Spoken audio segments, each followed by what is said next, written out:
Hey everyone. So, as Mika said, some of you might remember last year I gave a short talk about this grassless mapping project. And for those of you who don't know about it, it's basically a community-oriented project to collect aerial imagery of important locations and to kind of address this problem of you don't have the imagery for the site you're trying to look at. But to do so without buying this kind of equipment and to make it accessible at a cost that anyone can get involved and produce their own imagery. Our kit looks a little bit more like this, and it costs about $100 to $200. Usually it's a big helium balloon or a kite, a lot of string, and a cheap digital camera. And you kind of put it all together like this, and you take pictures from 500 to 4,000 feet up in the air. People are wearing life preservers because they're in a boat. They're not just strange. Basically, for what reason? I guess that we're really focused on activism, on citizen journalism, on very important reasons why it's important to collect timely imagery. And I spoke last year about this grassless mapping project to document the BP oil spill.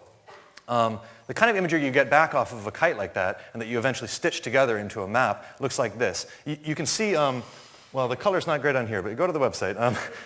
Along the coastline, there's a dark band of brownish tar and oil contamination, and in front of it, there's the boom that was supposed to stop that from reaching the shoreline. To kind of zoom around here, what starts to come out here is that this imagery is between 30 and 50 times better than any other imagery of that location, especially what's available on Google Maps.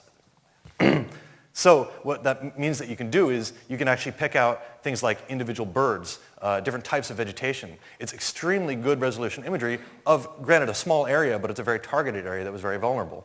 And the most important thing about it is that it's on demand. So advocacy groups, activists, citizen journalists can go out, local residents can go out and document things that are going on in areas that they're interested in.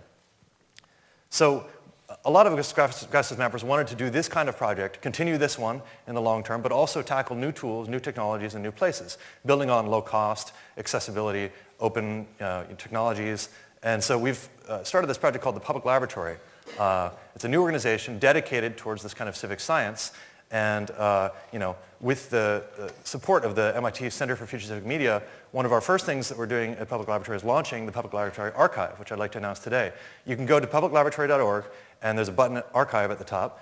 This is where we're hosting several hundred gigabytes of locally produced aerial imagery.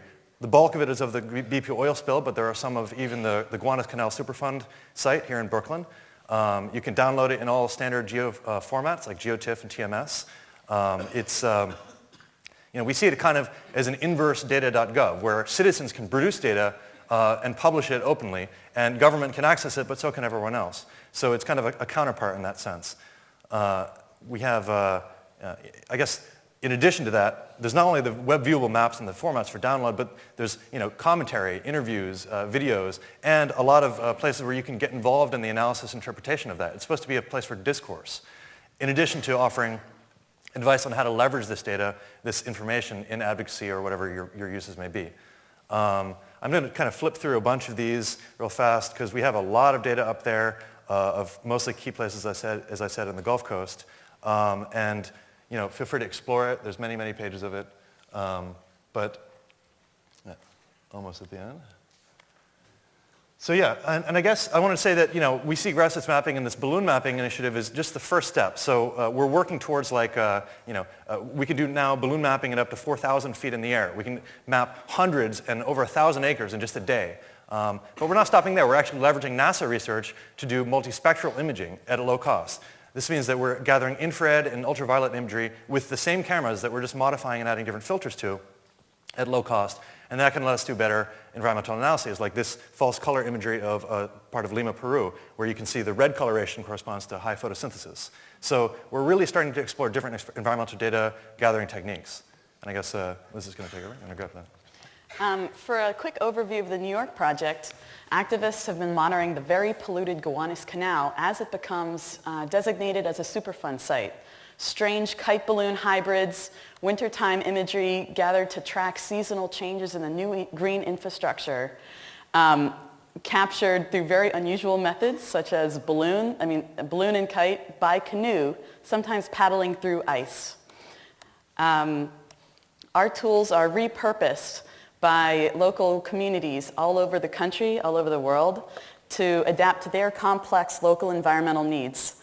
And you can join our community at publiclaboratory.org.